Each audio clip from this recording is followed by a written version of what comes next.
Welcome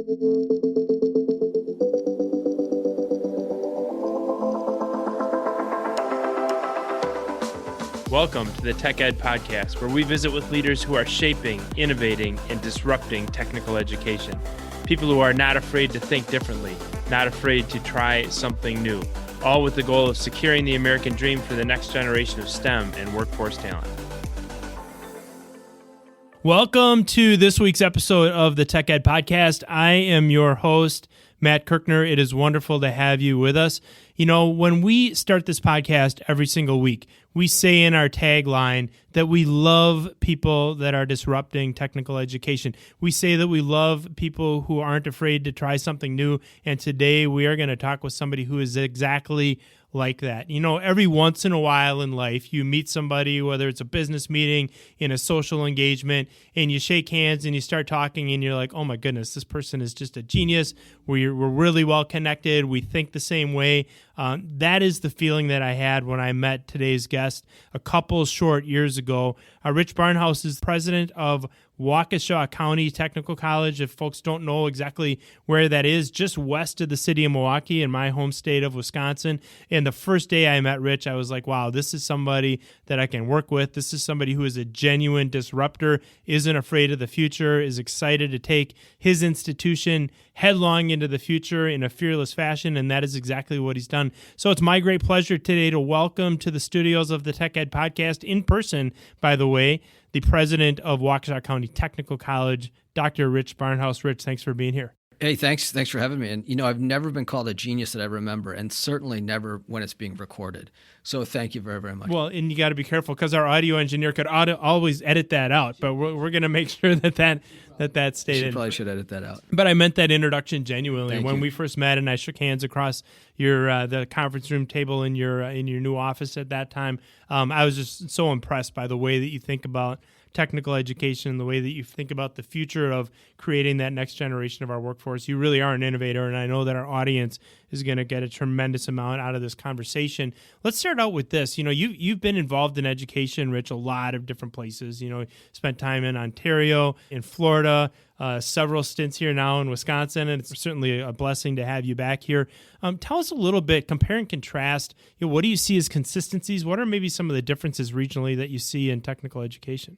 Yeah, I think there's more consistency than lack thereof. And I think in technical education, regardless if it's an institution that's looking at more certificates and on-the-ground training, or it's somebody like us who's involved in an associate degree and those types of things, everybody is really trying to do their very best. And when I say very best, I mean actually doing it, staying connected to the communities that they serve. Yep. And I think that's really one of the differences about tech education, and it's really the commitment to the communities that we serve.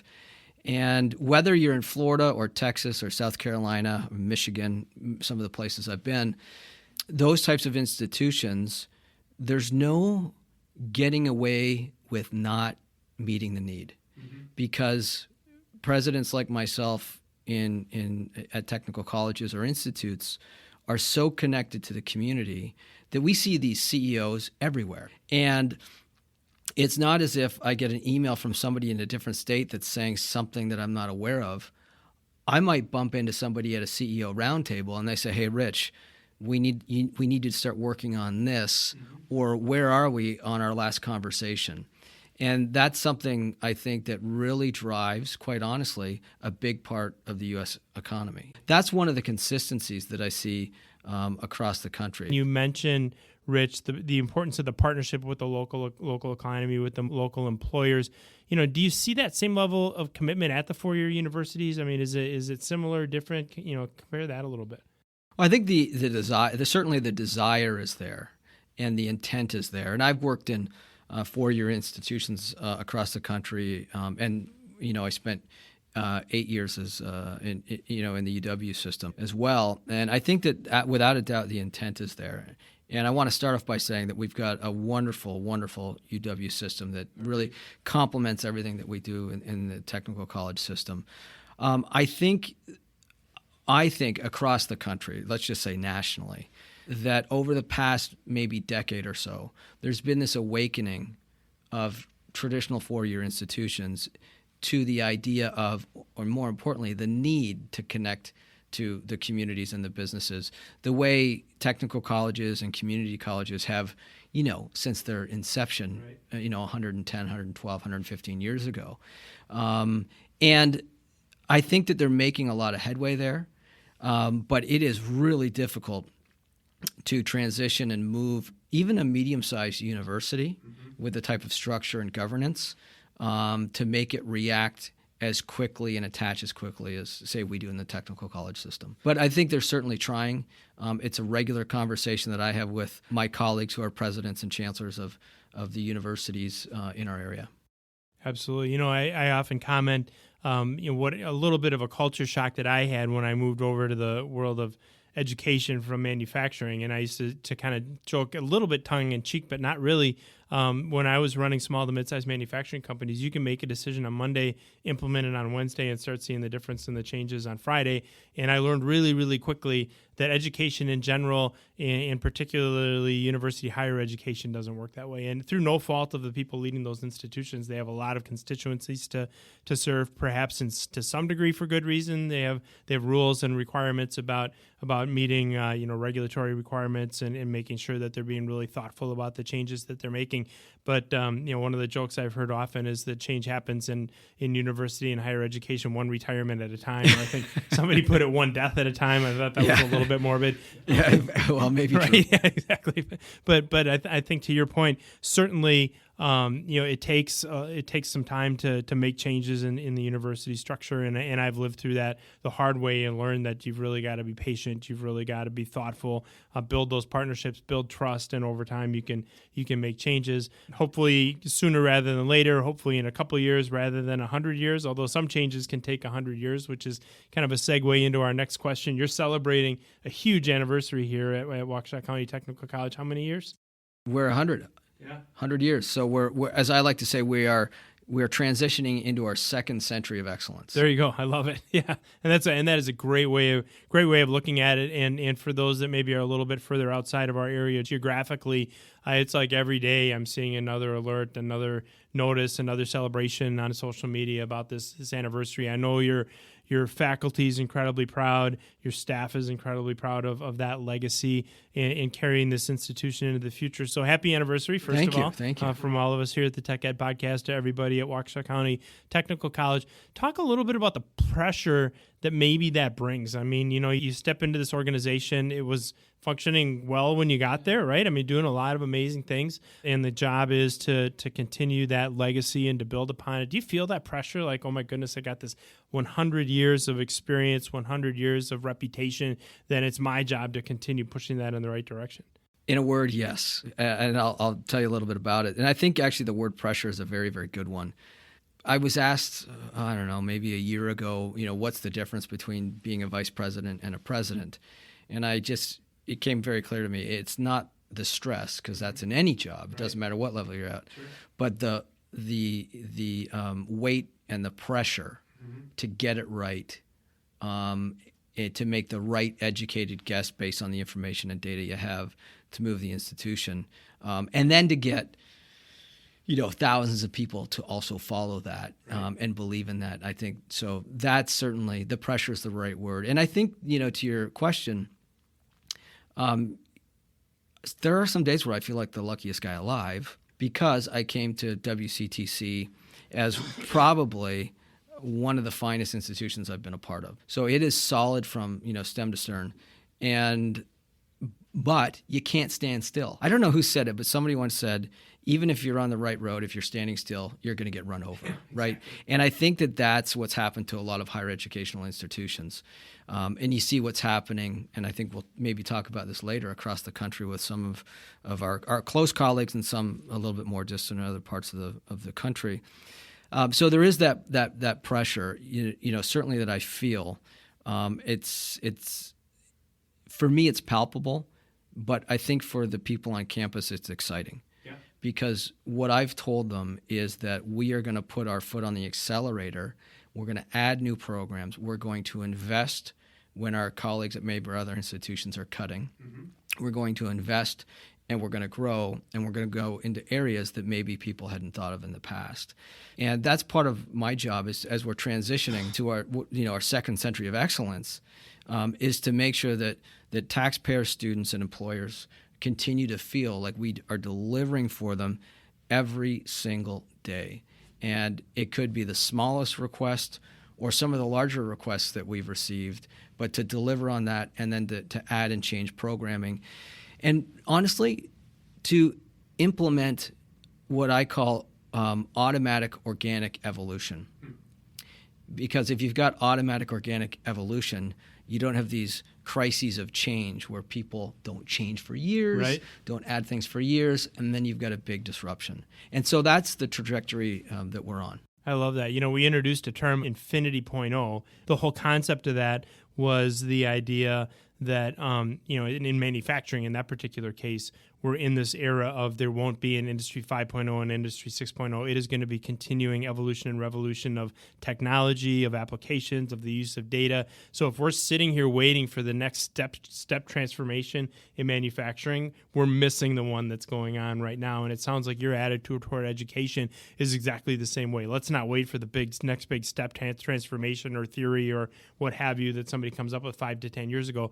Let's innovate every day. Let's evolve every day. Let's understand that technologies are changing, that the way that we deliver learning is changing, our students are changing, our faculty is changing, and let's embrace that change. Let's be excited about it and continue to move the institution forward. So am I seeing kind of what we're looking at maybe sometimes in the manufacturing sector the same way that you're looking at education? Yeah, I think so. Absolutely. And I think that there was a lot of standing still in higher education in all.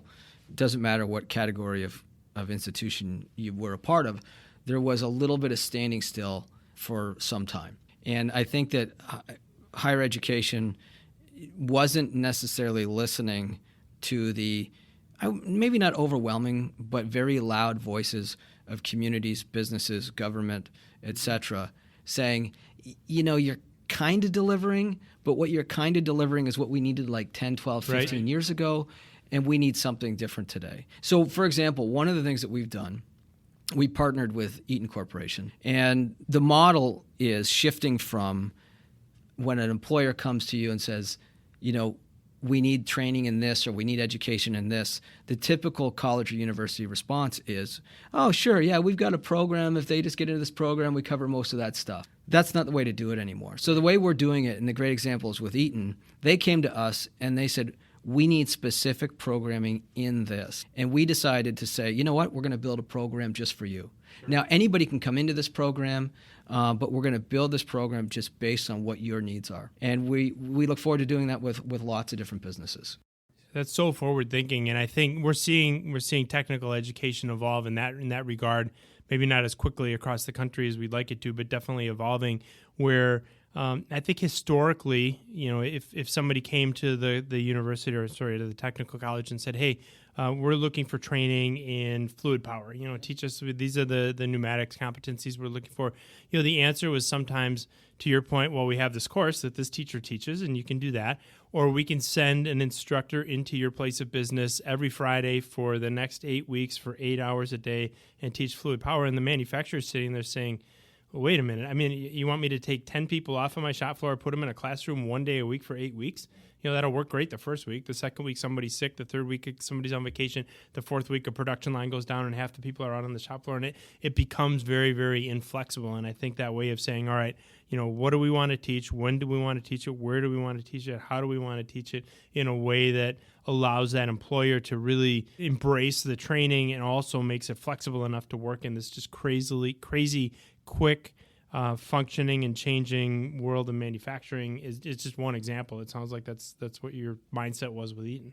Absolutely. And I think, in higher education, folks aren't used to parts of the traditional business model, and some of that stuff is a loss leader. Like, you've got to be willing to invest, and you have to live within a balanced budget in higher education typically, but you've got to be able to risk some financial loss, reasonable, sure, right? That your board of trustees will support, in order to build a program that doesn't exist, take a little bit of a chance, and then the returns on that are, tenfold, right? Indefinite. Exactly. Yep. And you're meeting the needs of a local employer who happens to be a global manufacturer, and you paved the way for a new type of delivering programming. Absolutely. There's no startup in the world that started with literally zero and got itself off the ground, right? You can start with close to zero, but at some point you have to make that investment, whether it's time, talent, capital, what have you, with the belief and the confidence that you're going to take that investment and turn it into positive cash flow down the road. And it sounds like that's exactly what you're doing. I think back, Rich, to that first meeting that you and I had, and like you, I've had a lot of first-time meetings with new leaders, with new educators, and I've never sat down at the table with one of them who said, I think I'm just going to change nothing. I'm just going to, my salary's pretty good, I got it pretty good, this organization's moving along, we're just going to leave it as is. I've never heard maybe some of them thought that, never heard anybody say that, but you came to the table with all these ideas, all these visions, and there's always that moment, whether it's your team, whether it's your community that are sitting there looking at it and saying, okay, it sounds really good, but is this guy really going to do it? And I had the pleasure of being in the room when you welcomed all your faculty and your staff back in August, I think, of 2021, actually, was, give or take, back to campus really after the pandemic, right? And so we're now everybody's back in the same room. Some fairly big promises were made in that room when you got up for the first time physically before your entire team. But I'm proud to say that in watching the experience that you've had over the course of the ensuing almost 18 months, you're delivering on a lot of those promises. One of them you got up, I just remember specifically you talking about, is the way that you believe that things like artificial intelligence and machine learning were going to transform education. But you have this fascination with artificial intelligence. And what is it about this new and emerging technology that's just totally captured your interest, has you fixated on how it affects education? Well, I think it's an unbelievably exciting time to be alive because of this. And I think that if you're 16, 18 years old, it's even more exciting. I'm almost envious of folks that are, just coming out of high school and what they're going to be able to do. But, as I looked at artificial intelligence, machine learning, people know it exists, and they're kind of like, yeah, I heard Elon Musk talking about it. But the thing about it that I really believe is true, it is going to be the biggest transformational technology that human beings have ever seen. And I really think that in 100 years from now, what comes out of artificial intelligence over the next 50 or 75 years is going to be transforming things for, centuries and centuries. And obviously it'll get better and better and better. But, I kind of think about where we are right now with artificial intelligence, machine learning, and our ability to automate, and the battery cell, and you put all those together, we're really like where humanity was in about 1750, right? If you look at the technology is different. Yeah. And all these things were coming together in about 1750-ish. And that's what's happening right now as well. And artificial intelligence is going to change everything. And it's already starting. And I know that there's a lot of conversation about we need to slow down and it's dangerous. And, some of that might be true. I don't know. But that cat is out of the bag. And I think those who harness it early, teach it early, not just curricularly in the classroom, but also work with businesses in order to help them upskill, are really going to push their communities, their local businesses forward. And I really think that we need to do this well across the country. This is about influence in the globe for decades and centuries. Yep. Absolutely. It's going to be fascinating to watch it roll out. And, part of my thinking on it is if people of conscience aren't harnessing that technology and getting ahead of it, then the people who maybe don't have the same level of ethics and morality are, that's a pretty scary situation to be in as well. It absolutely is. I mean, good people, I think it was Sir Edmund Burke said, the easiest way for evil to succeed is for good men to do nothing. It's maybe a little dramatic for me to use that quote as it relates to AI, maybe not. But to think that the Chinese are going to slow down or the Iranians are going to slow down or anybody that can get their hands on this to give them the advantage, that's wishful thinking. And so in the United States and in the Western world, I think we have to have ethical people working on this, both in defense against artificial intelligence and also to make the very best use of it. Yep, absolutely. You and I couldn't agree more. It's just a really to where you started the answer to the previous question. It's such an exciting time to be alive, and just so many opportunities in front of our young people. So many opportunities in front of students if they wrap their arms around these technologies and get ahead of them. I know you're working really, really hard at not just anticipating and readying the institution for the transformation of artificial intelligence, but really understanding where your partners are, especially your employer partners are on the front end of this transition. I've had the honor to sit on several panels at WCTC over the last 3 or 4 months. Even met a gentleman whose name I know will resonate with you, Brian Kay from Rogers Behavioral Health, who joined me right in the studio about 2 months ago. Yeah, he and I hit another one of those guys. We just hit it off, and he was, just for the benefit of the audience, I had talked about that in that panel. Fanic robots that'll predict their own future failure and order their own replacement parts. And he was talking about how you could use somebody's heart rate or sleep patterns to predict PTSD episodes, to predict even suicide. And we looked at each other at the same moment when the panel was done, and almost at the same time, I was like, you can use predictive analytics to predict that. And he was saying the same thing to me about robots. And we're like, well, okay. So anyway, he came in and had a really fun time with Brian. But sat on now 2 panels on artificial intelligence and how it's going to manifest itself across a number of different sectors. I fixate on manufacturing because that's what my background is, but it's healthcare, it's government, it's education, it's retail, it's hospitality. I mean, every single segment of our economy is going to be transformed by AI. But as you're starting to gather back now from several of these panels and several of these listening sessions that your team has had with business leaders and thought leaders in artificial intelligence, what are you starting to hear? Are you starting to distill any kind of common trends or thought patterns, or what are you hearing from these individuals?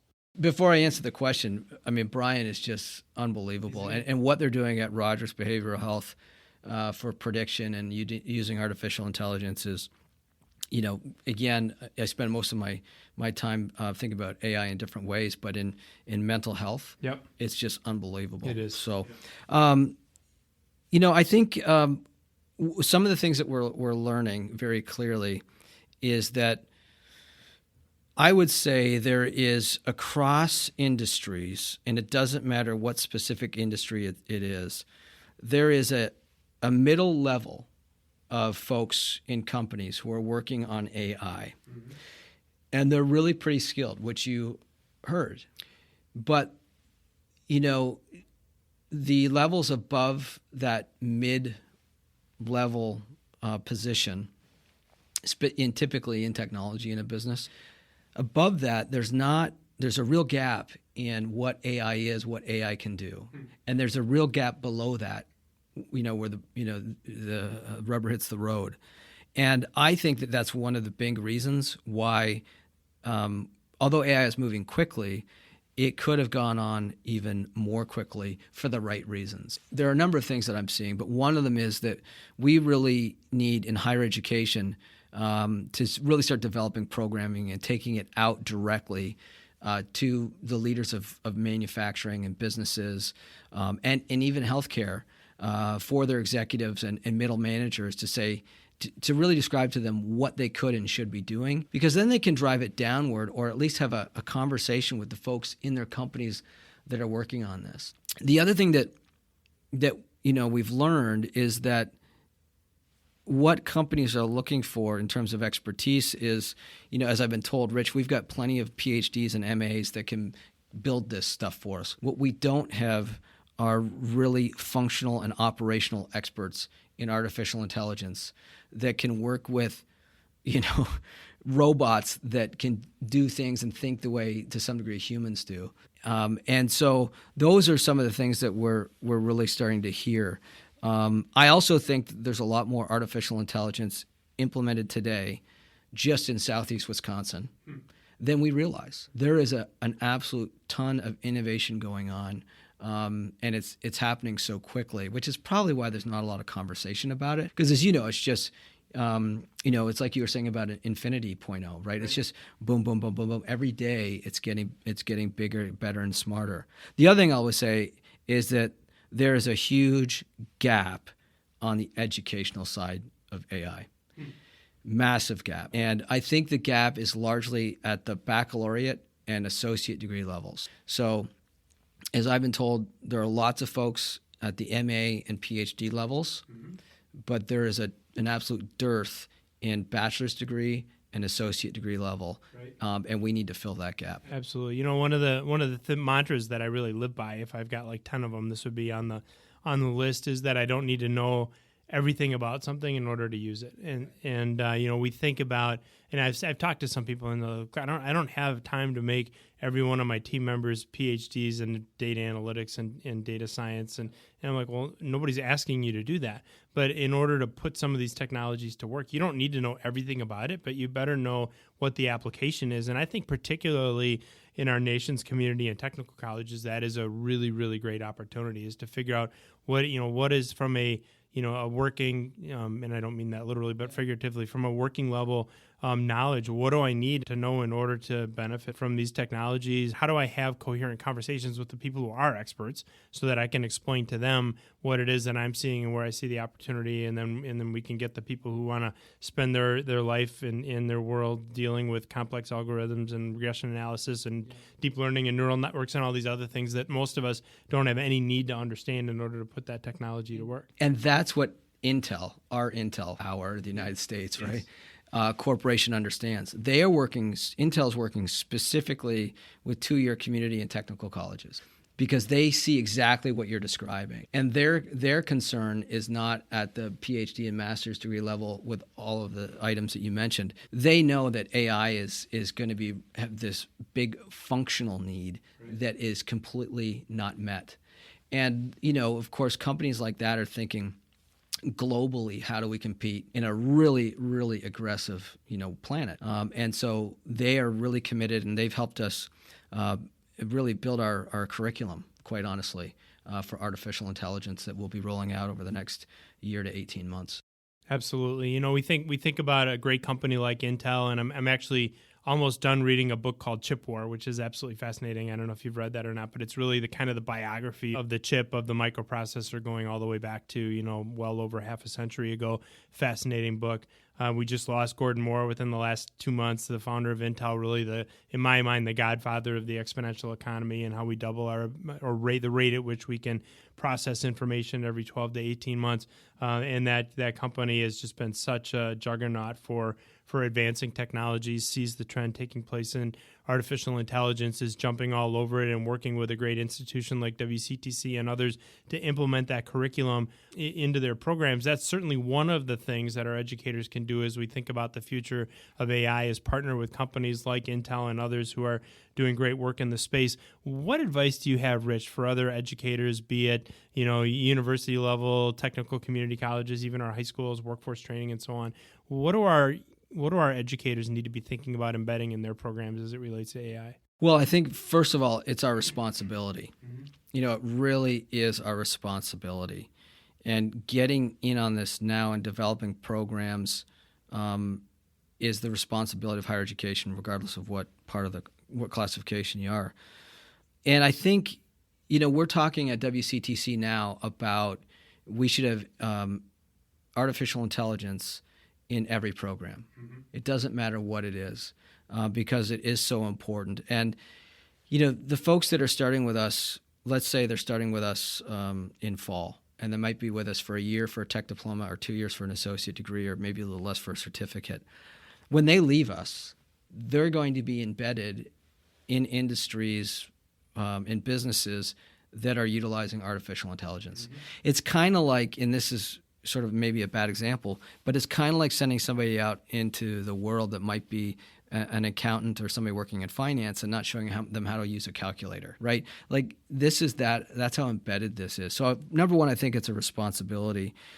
The other thing is that it's here, and our students are using it, right? Like, they're using chat, they are, and so we've got to figure out how do we teach and instruct with this in an ethical way, because I think if you say, we're not going to use this, or this is how students cheat, get over it, right? It's happening. And so we've got to, we've been working with deans and others to figure out how do we get this into our curriculum and teach with it. And my advice for other colleges and universities is to just get started. And they'll be amazed at the talent of the faculty they have on campus, as I was when I found out that we had faculty that were fully educated, ready to go. I've met several of them. Right. And I wasn't even aware of that. But I would say get started, reach out to other colleagues and partners. And, certainly WCTC is happy to help. Intel is great. And the most important thing, I think, quite honestly, is get with the businesses, industries in your community that you serve to find out what their AI needs are, because they're going to be different in Waukesha or Milwaukee or Racine in comparison to what somebody might need in Oklahoma. They might be similar, or Silicon Valley. Yeah, one of the benefits of a decentralized system here in Wisconsin is you can be really responsive to your regional employers, which I know is something that's so very important to you. As we continue this discussion around AI, and it's such an absolutely fascinating topic to me. I just keep coming back to this over and over again. A couple follow-on questions. One of them, first of all, to respond to something that you just mentioned, I think about the way that faculties in higher education around the world responded to COVID and how we were able to use a crisis to, in so many ways, advance the cause of education, right? We had people that were fighting remote learning and fighting e-learning and virtual skills and all these and coming up with all these reasons in some cases why they wouldn't work. And then when they were upon them and we really didn't have any choice, it's amazing how innovative we can be. And I think if individuals like yourself who are leading institutions of higher education, leading in education in general, really take the position of, look, we have to do this. This is happening. It's not a do we do it or don't we. AI is real. We've got to morph our model around artificial intelligence. I think that's going to be really important. The other thing, again, just responding to something you said, I think every once in a while, and Industry 4.0 was one of these. I think AI is another one. There comes a time we certainly want to listen to our industrial employers. We want to listen to our employers across the board and get their input and understand how, in this instance, AI is affecting their business.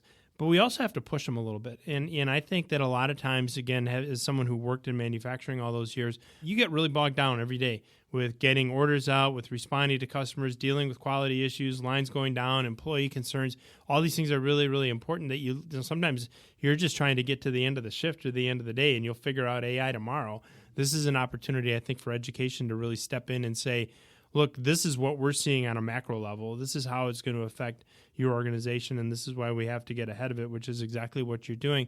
I want to shift now to still on this topic of artificial intelligence, but to practicing what you preach. So you've talked about how it's going to transform your communities. It's going to transform the world that your students are going into. But at the same time, it's going to transform education, not just in terms of curriculum, but in terms of how we actually administer and deliver education to our students. How are you thinking about how AI is going to affect the operation side of education, and any examples of how you're leveraging it now to change the student experience? Oh, well, I think we're a microcosm, because I think it's going to change most things, maybe everything, even just in a minor way. Everything will be adjusted by this. One of the first ways, quite honestly, that we're looking at this is the declining workforce. Like any business, right? Contrary to popular belief, a college is a business. It is. And so how do we mitigate for the declining workforce and the competition for employees? Colleges need them too. So what I've instructed management at WCTC and our deans, and I've even had a conversation with our administrative assistants group to say, take some reasonable risks here with AI. There's no penalties for screwing this up. Don't worry about it. But how do we become more efficient, one? How do we utilize data to be more accurate, more ahead of the game, more predictive in what we're doing, more accurately predictive, right, in what we're doing? And as I've said to many people, you've always asked for two of you, right, in addition to yourself. That's the volume of work. Let's figure out how various AI tools can make 3, 4, or 5 of you, so that you then have time to think, reflect, plan, and really operate the way you've always wanted to. So that's sort of on the operational side where we're heading. And you can imagine, and those listening, whether it's your CFO and their team working through budget and finance and things there, or daily administrative tasks that you're paying people to do, that, my God, if we could just figure out a way to automate this, we would. Those are the things that AI will certainly do. On the student side of things, we are really becoming serious and taking action toward being able to predict what classes students want, when, how, in what modality, so that it's almost as if we're reading minds, so we can deliver exactly what 16,000 students need, right, at WCTC, in the right modality, right number of faculty, and we have all the resources ready to go, and books and all the materials, et cetera. And then also plugging that into understanding what's the demand for employees. Because when we talk to employers and we're asking them, well, what are you going to need in 3 years? Right now, as you know, Matt, they're like, I don't know. My God, I've got 20 openings right now. Right. That's my focus right now. And so using artificial intelligence to help us understand what businesses can't even understand at this point. Absolutely. Some really great points. You think about, first of all, and we fought the battle of the robots are going to take my job forever. And we still fight that a little bit. And I get that question when I'm speaking now a lot less than I used to. So, I used to get it almost every time I spoke on Industry 4.0 and automation. Somebody invariably would raise their hand. It wasn't a question of whether they're going to ask the question. It was a question of how deep into the Q&A session was it going to come up. Was it going to be the first question, the second one, or the third one? That question we don't hear so much anymore. But we're starting to hear it in AI, right? Well, if computers can do everything, what's going to happen to my job? And if I think about what you just said, there's almost, again, having run many organizations over the course of more years than I care to admit, I've never had somebody come into my office and say, I just don't have enough to do. My job is just too easy, right? Maybe once or twice, but it's usually I can't get it all done. How am I going to, and if we can start using, AI tools, GPT just being one of bazillions of examples to help us write letters, help us respond to emails, help us to track our to-do list, whatever, and we can delegate, in quotes, some of the work that we're doing manually to an AI platform.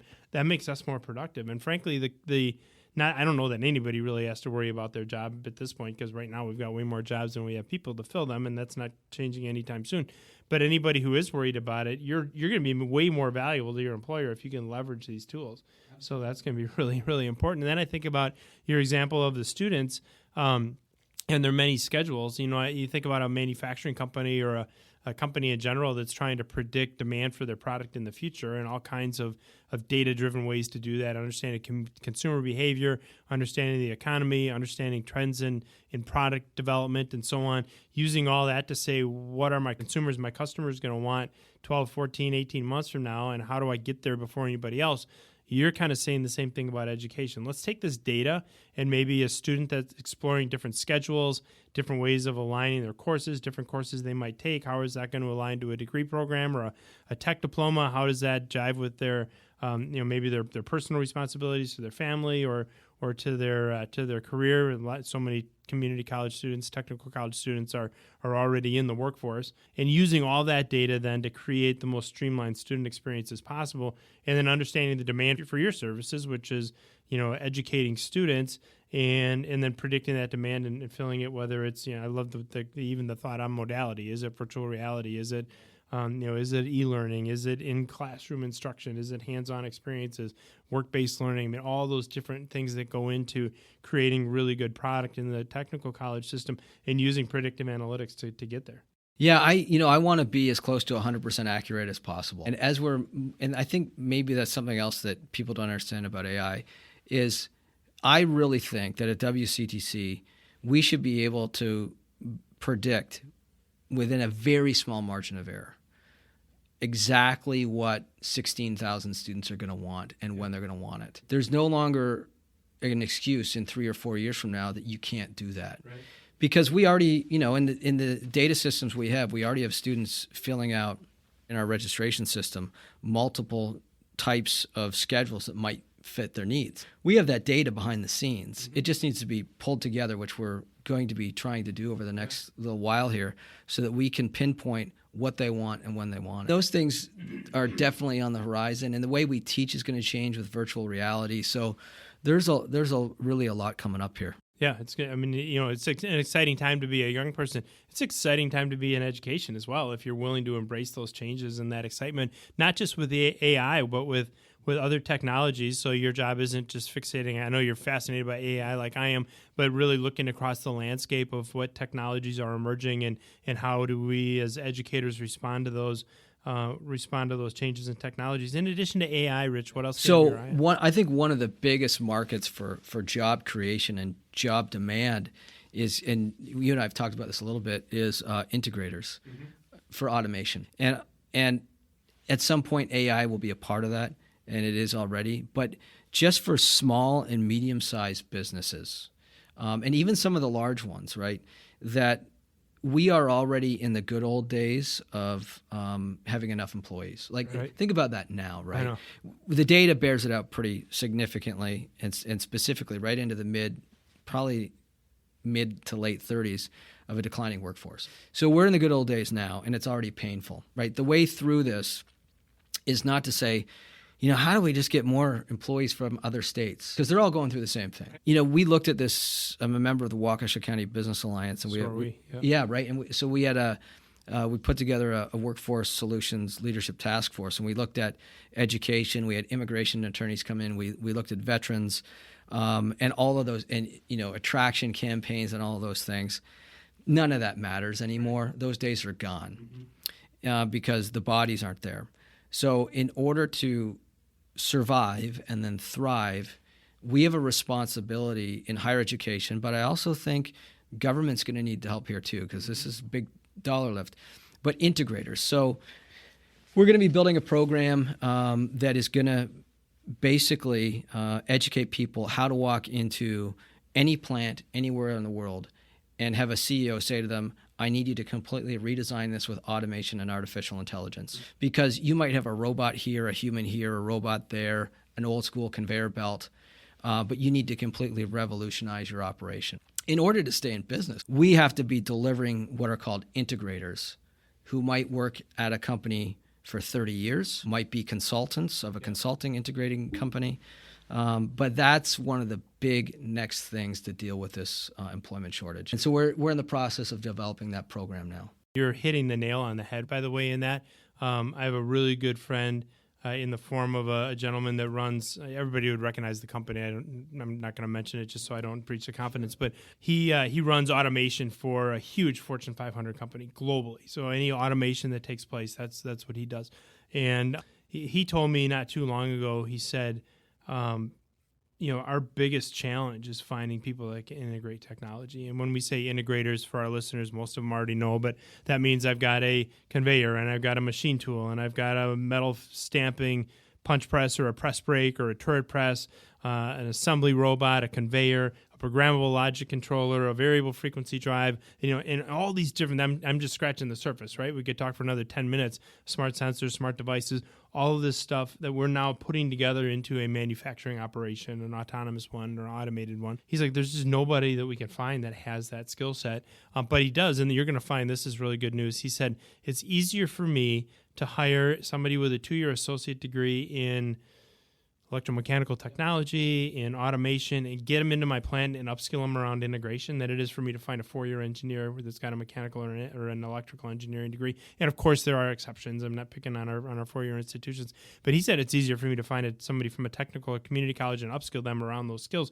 And what you're saying is, let's not force him to do that. Let's give him that person coming right out of our college with those competencies and abilities. And I think you're spot on.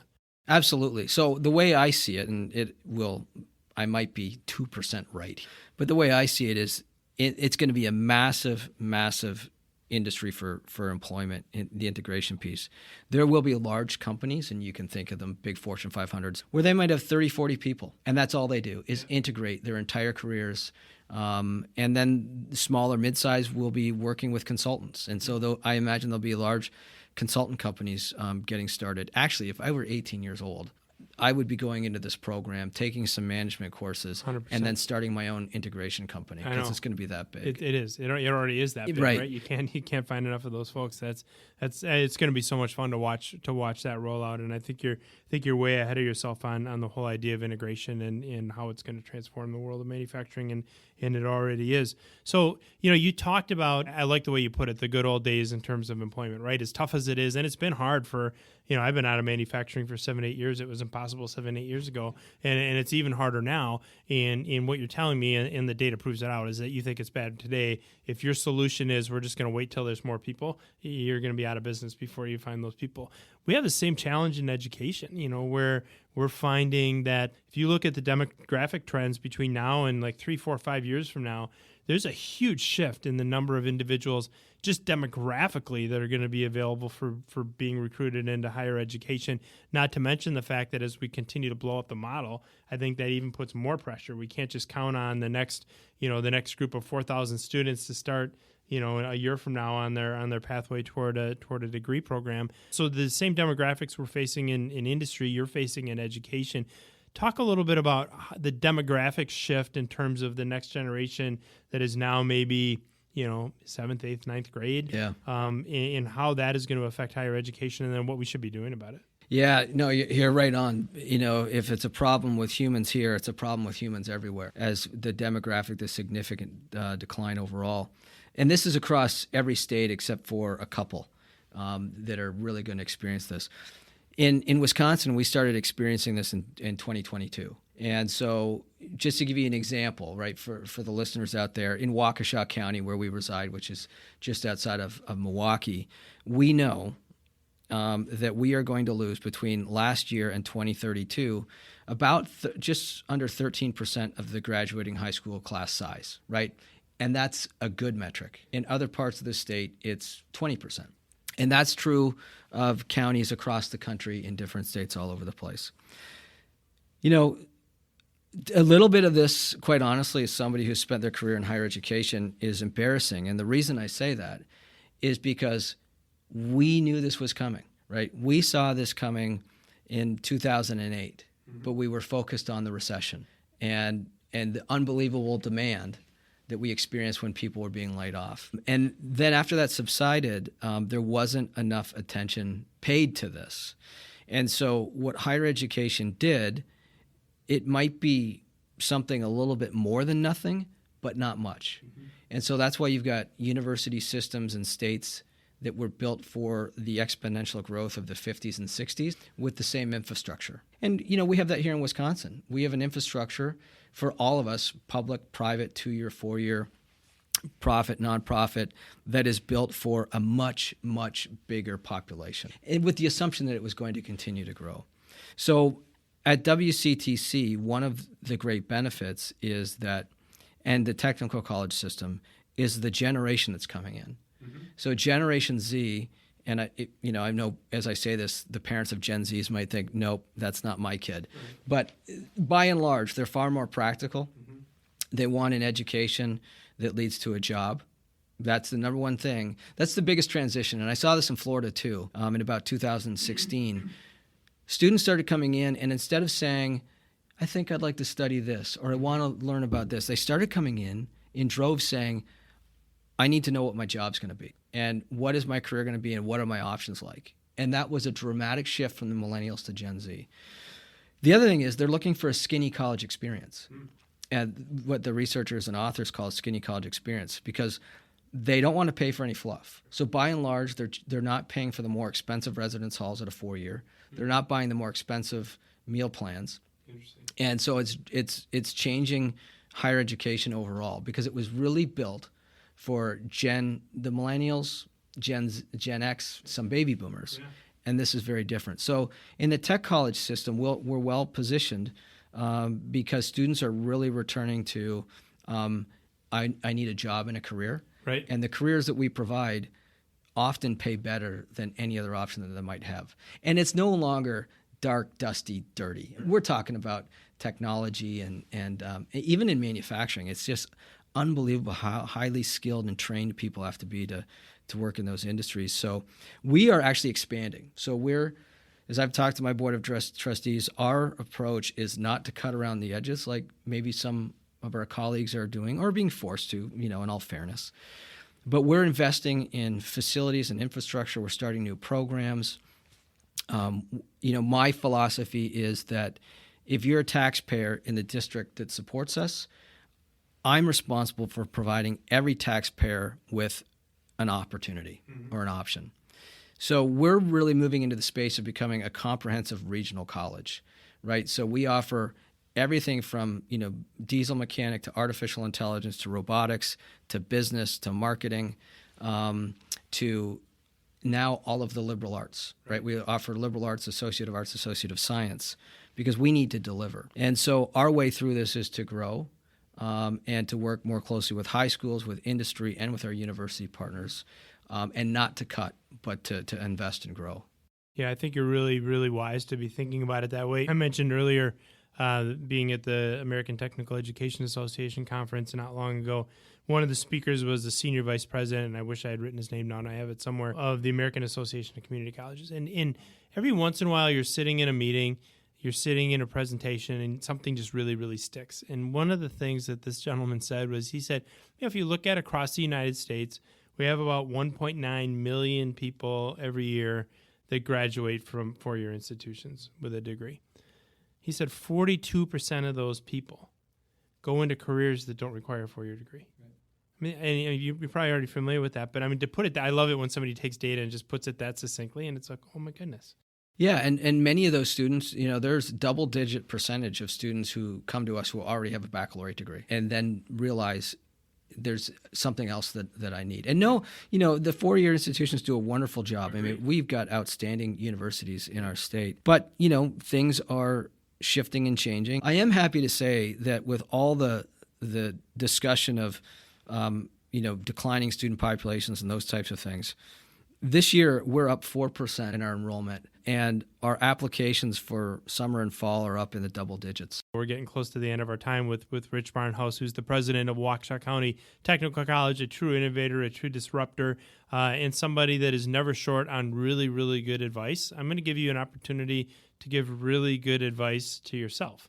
And I'm going to turn the clock back to the 15-year-old Rich Barnhouse and ask you this question. Rich, if you had one piece of advice that you could offer to the 15-year-old you, what is that piece of advice? I've got two thoughts. One is enjoy your hair while you've got it, because you think it's going to last forever. And if you're male, you're still enjoying yours to some degree. I mean, look at me. I know that's to come. I can right. So, but it's definitely I have to wear a hat or sunscreen on the top of my head, which is a little embarrassing.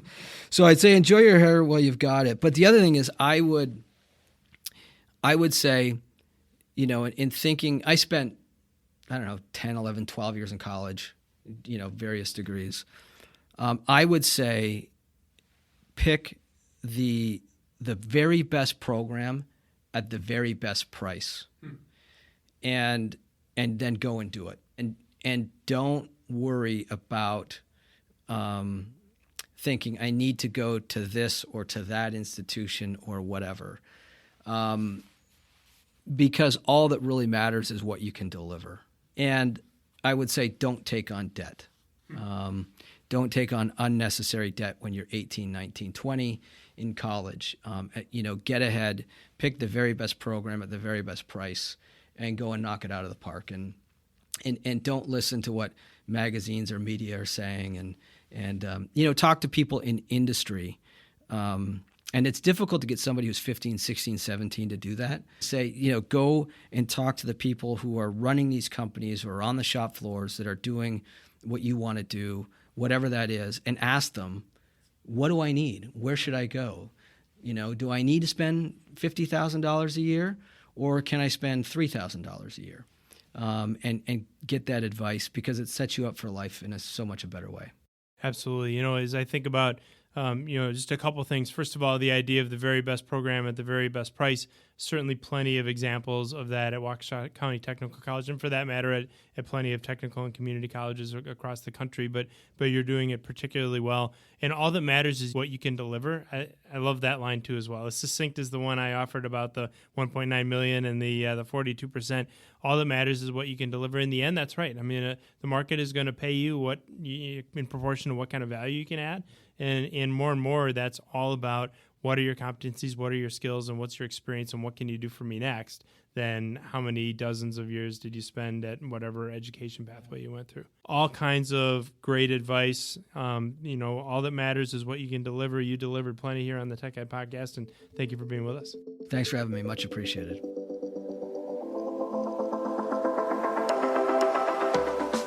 Thanks for joining us for this episode of the Tech Ed Podcast. If you haven't already, subscribe, leave a review, and if you liked this episode, share it with a friend. New episodes launch every Tuesday, so listen in next week.